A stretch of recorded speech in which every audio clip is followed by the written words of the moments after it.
అరుణాచల ప్రవేశము అంత తేలికైన విషయం కాదు.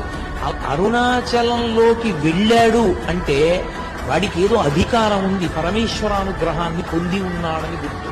అరుణాచలం వెళ్ళి అడగని వాడిది పాపం తప్ప, అరుణాచలం వెళ్ళినటువంటి వాడికి, అరుణాచలం వెళ్ళి ప్రార్థించిన వాడికి సాధారణంగా కోరిక తీరకపోవడం అన్నది ఉండదు.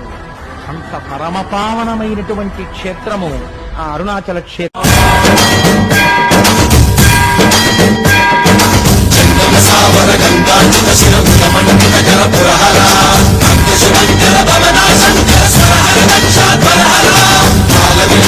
పాలిత జనగణ కాల కాల విశ్వేశ్వర